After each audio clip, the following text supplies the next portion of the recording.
On this video, we're going to talk about longing and how it distorts reality. Stay tuned.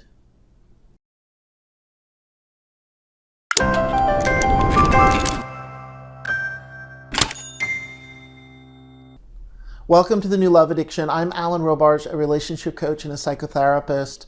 Let's explore longing, specifically from the point of view of a person who has an attachment injury.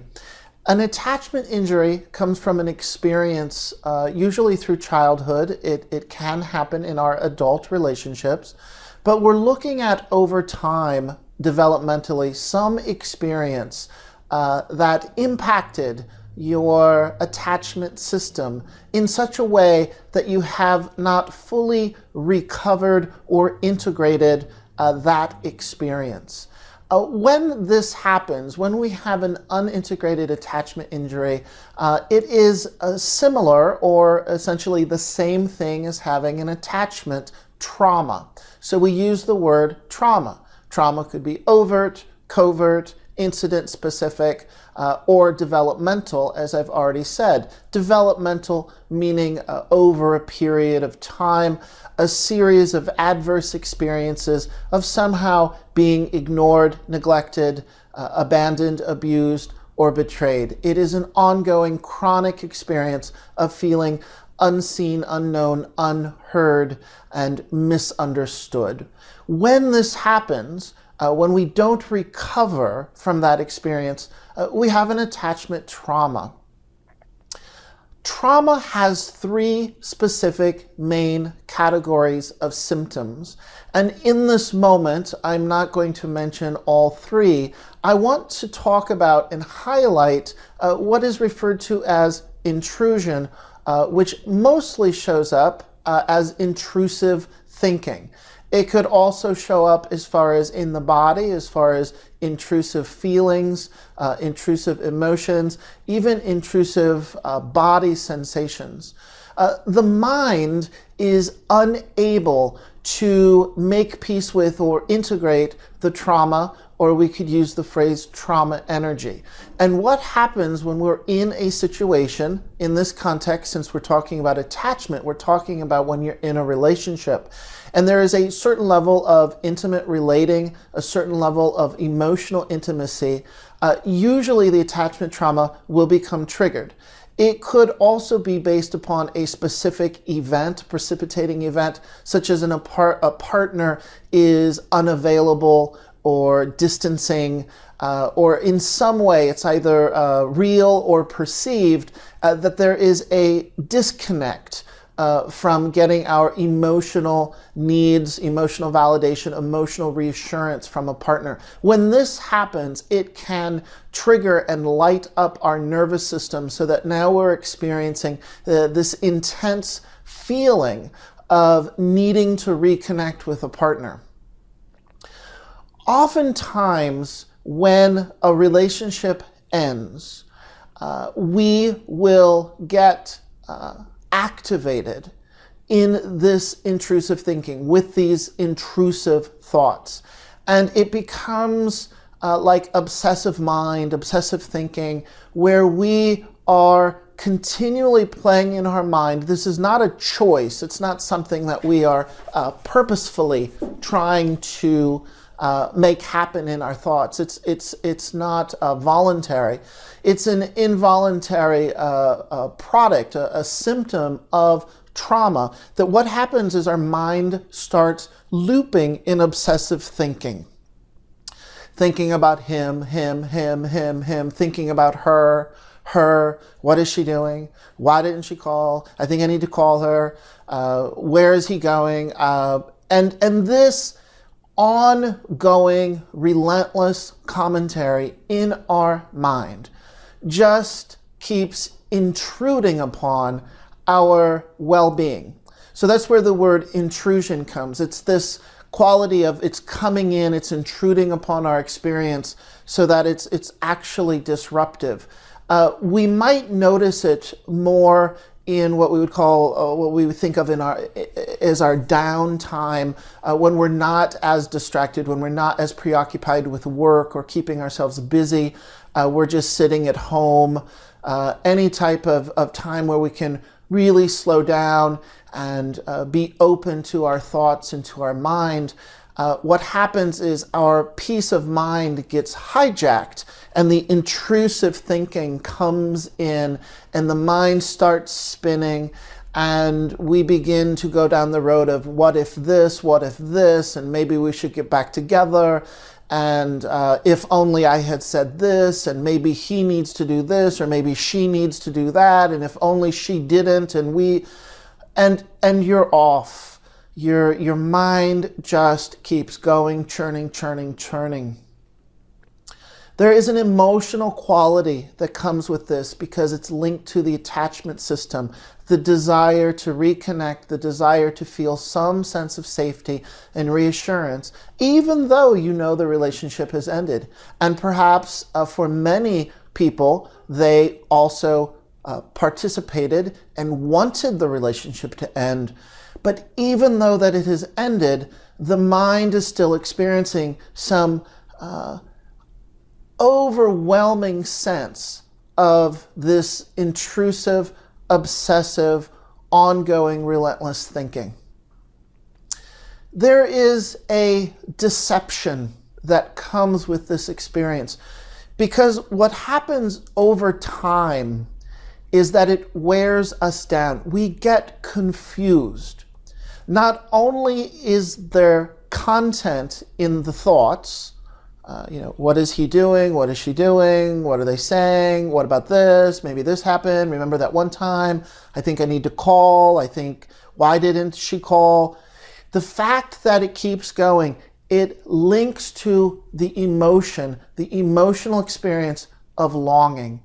There's an emotional charge, and simultaneously assuming that the relationship has ended, there will be this intense feeling of grief, missing the person, feeling physically hurt. It brings a physical pain in our body to want to reconnect with this person, and we can't. So I'm beginning to break down to focus that there are different components.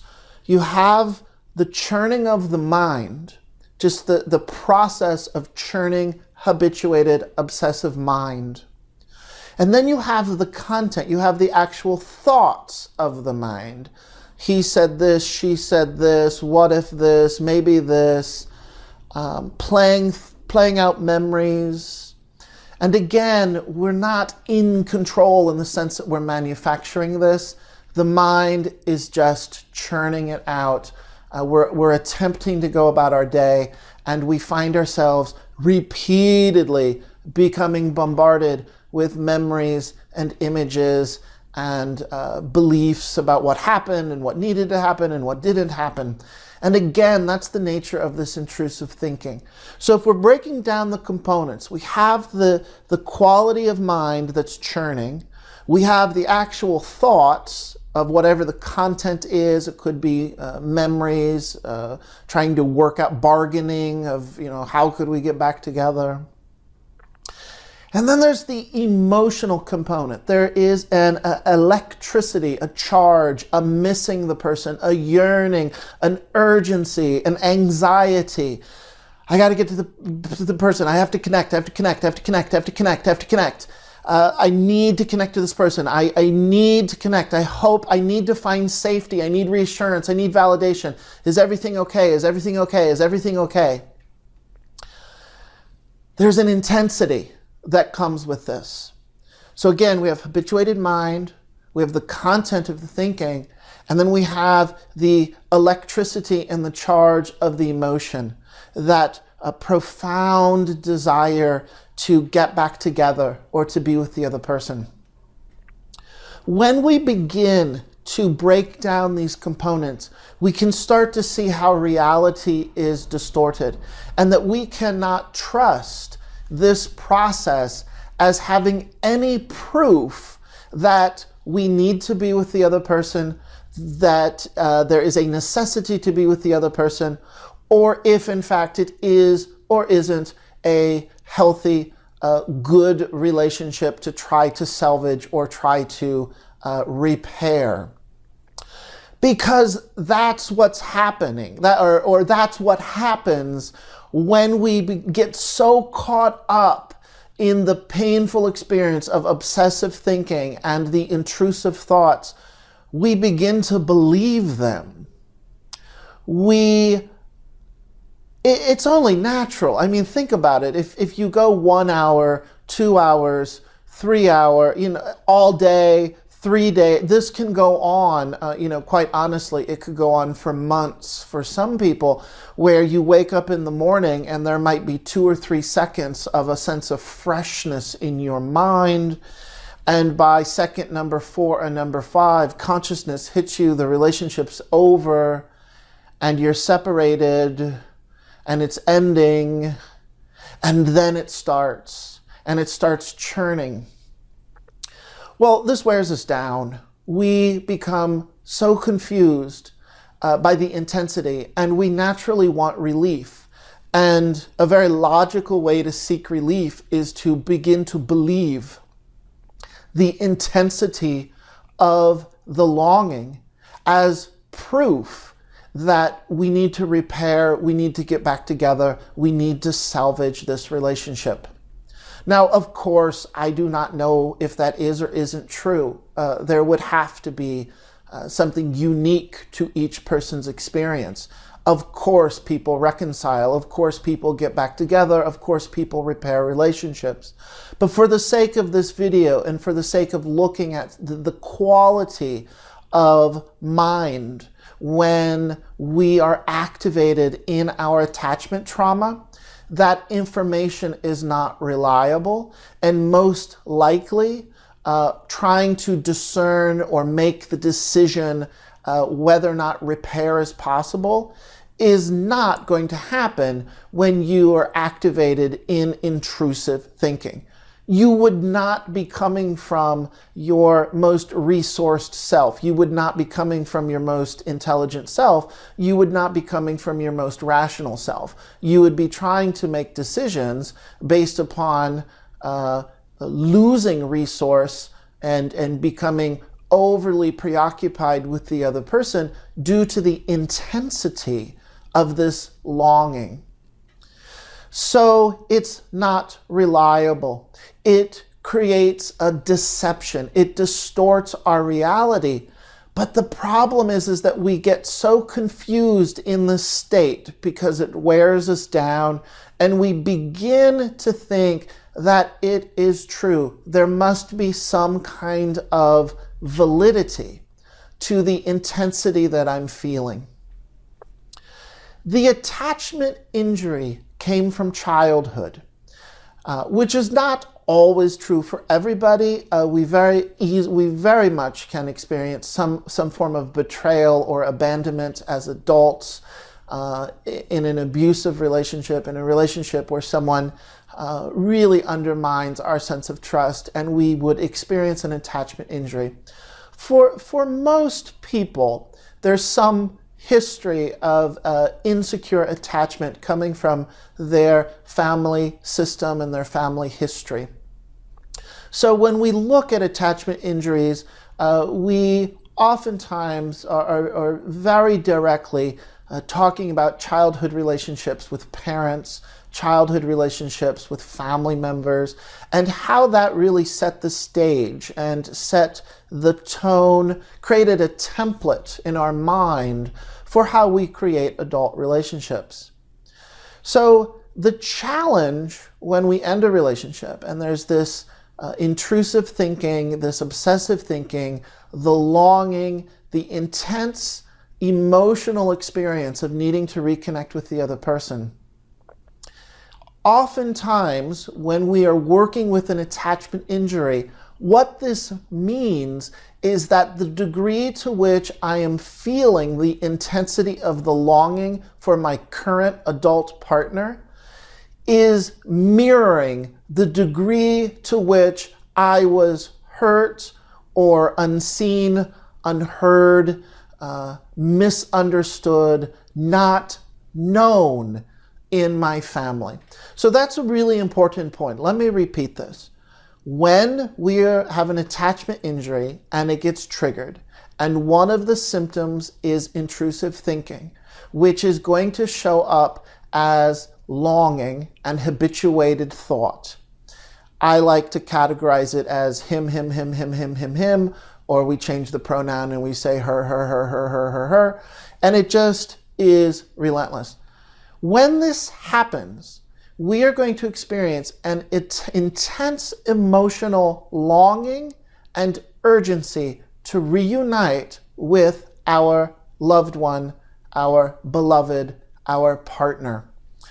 In object relations terms, psychobabble likes to use the word object to make it very generic. Say we are longing for the object of our desire. We're longing for the other person, and we need to reconnect with that object. So when this is happening and the longing is so intense, we assume it has to do with our current adult relationship. And what I'm pointing out is that, in fact, it doesn't. The intensity and the degree to which you're experiencing the longing is mirroring the degree to which you were ignored or neglected in your family as a child. And it is the unresolved grief and the unresolved hurt of having experienced such neglect or being ignored or some aspect of abandonment from childhood that is activating and getting projected onto this current loss. One way that I have worked with this and experienced this in my own mind has to do when relationships end. That I have been in a couple situations where I know the relationship is not good for me. I know the relationship needs to end, and I actually initiate the ending. I do what I need to do in the spirit of being honest with myself, in the spirit of having good boundaries, in the spirit of being direct and following through. I am able to initiate the ending of a relationship. Something rather bizarre happens so many hours later, so many days later.